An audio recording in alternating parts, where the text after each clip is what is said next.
night, swing the lines, hear flame. You began to wonder why you came.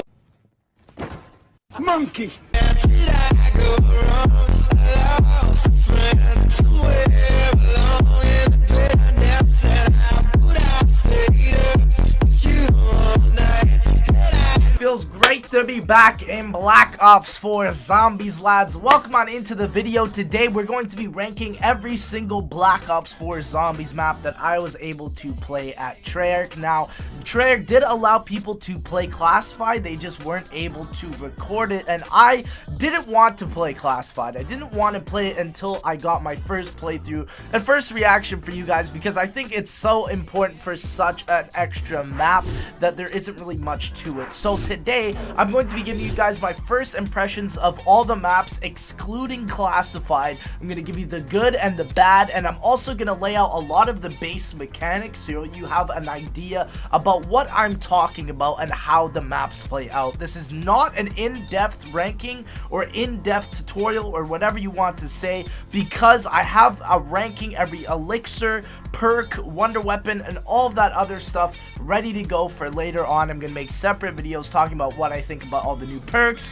what I think about all the new wonder weapons, and what I think about all the new gobblegums, which are now elixirs. Now let me list some basic features in Black Ops 4 you guys can understand. Now firstly, 3 out of the 4 major OG perks are gone. So the OG perks were Quick Revive, which is in the game now, but it's 2,000 points and it regenerates your health. But there is no Speed Cola, there is no Double Tap, and as far as we know, there is no Juggernog. And for what we know right now, the only substitute for it is mutations. But right now, that is all we know about the OG perks. Elixirs, in my opinion, are underpowered versions of gobblegums. You don't have any of the crazy Chronicles gobblegums, you don't have Perkaholic. They're more underpowered versions. So the ones that you see in classics and sort of the rare megas, not the ultra rares, those are what you're seeing in the elixirs. Wonder weapons are essentially your specialist weapon that you immediately start off with and you can choose before you hop into the game, which is nice. You have 150 HP, which is 3 hits always. Armor in this game you get by whipping out your specialist weapon, but it goes immediately away after you put it away, so it's not really that important. Talismans are similar to World War II Zombies buff system, where you can activate 1 permanent buff per game, and it could be like, okay, I want to keep this 1 perk for the whole game. Even if I die, I want to always have it, which is pretty cool.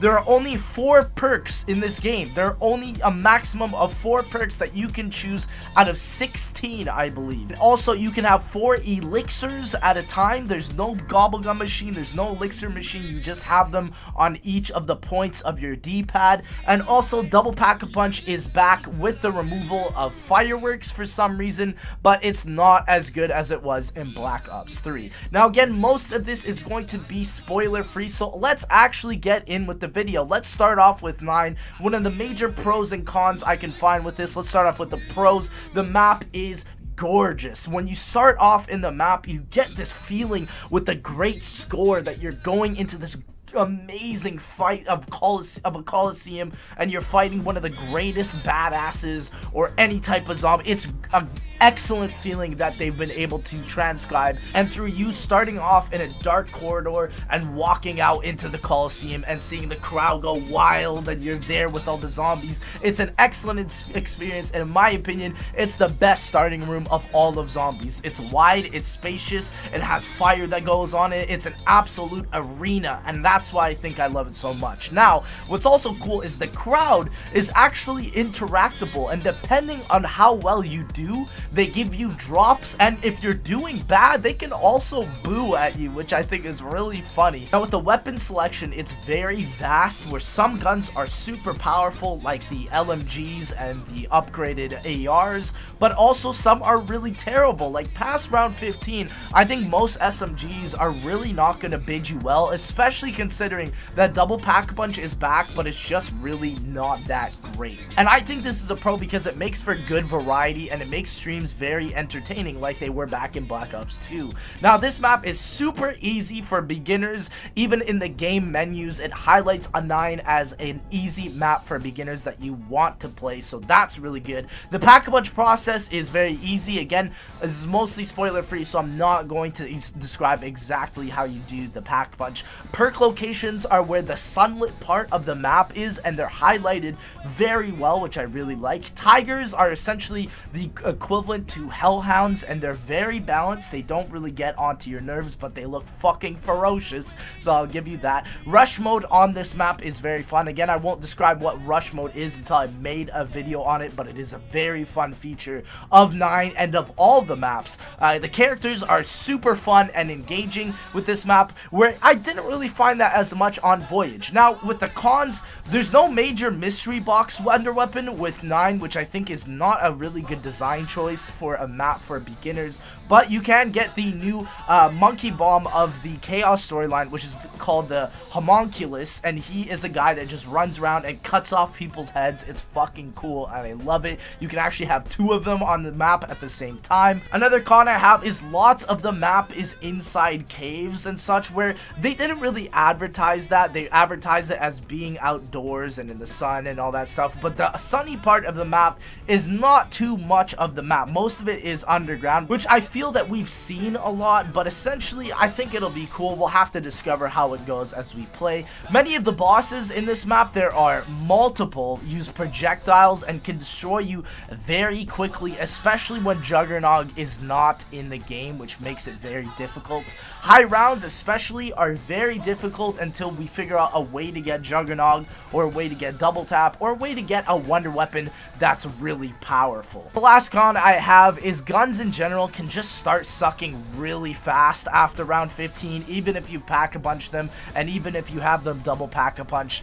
All the double pack-a-punch have different names, and even though you have them, they don't feel like you've become any stronger, which I don't know if that was just for the build that we played on, or if that's actually going to transcend into the actual game. Now let's move on to Blood of the Dead. Blood of the Dead, the pros in this map is the new area, in my opinion, fits perfectly with the old area and joins them together quite nicely, which is something I really enjoy. There's also a mini event that happens when you open up the catwalk, which is the segmentation between the new area, which you start in, and the old area, which is on the other side, and shit gets so fucking crazy when you open this catwalk. It's a great experience, and I don't think Zombies has ever had something like this mini event. Hellhounds are back, which is nice, so you can get a lot of max ammos. There's many new references to older items in Zombies. For example, the walnut that was teleported back in Reese is actually making a feature in Blood of the Dead, which I find super interesting. Fast travel system in this map is fucking cool as shit, and I think that's one of the best parts of this entire map. It's a big map when it connects the new area and the old area, but the fast travel system makes it fucking cool. There are a lot of old mechanics in Blood of the Dead, but they come back with a new twist, which is something I really enjoy, so it makes it fresh for not only the beginners, but also the older players. The new shield, I believe, is really fucking cool as well. I'm gonna let you guys figure that out once you play the map. The Blundergat and the Ray Gun are also back alongside with the monkey bombs, which is pretty cool, and also the Hell's Retriever does make an appearance. Now, some of the cons, I think this is the biggest con the whole entire map to me. There's no afterlife, and obviously this makes sense for the storyline, but I think this is really bad for beginners, because what made Mob of the Dead such a fun map for the people that weren't so good at Zombies was because instantly you have 3 quick revives, and every map you progress you get a quick revive after that, because this map is really fucking difficult, and I think that's something that a lot of the beginners that loved Mob of the Dead back in the day are not gonna find as much enjoyment with Blood of the Dead, at least with the difficulty. Every perk, no matter what storyline you're playing, Ether or Chaos, is now summarized into 4 basic perk machines, at least for the Ether storyline, which may not be fun because you will not see the Juggernog machine, you will not see the Speed Cola machine, you will not see the Quick Revive machine. It's just going to be whatever machine you allocate it to, and I think the 4 machines are called Brew, Soda, Tonic, and Cola, so take that as you will. I think it's kind of a con though not to see my favorite perk machines. The map can be very dark, but hey, it's Zombies, it's Mob of the Dead, what can you expect? I think another con is there's 2 power switches, which makes it kind of not very accessible for beginners, because this map, again, like I've been saying, is very fucking hard. And onto that, Brutus is much more powerful in Blood of the Dead than he is in Mob of the Dead. Like, in Mob of the Dead, he's an absolute walk in the park. You throw the Hell's Retriever at him, he'll die. In this, you gotta have an upgraded shotgun, shoot him like 5 times in the head, and then he'll actually die. He definitely has a very large presence in this map, and I don't know how I feel about that.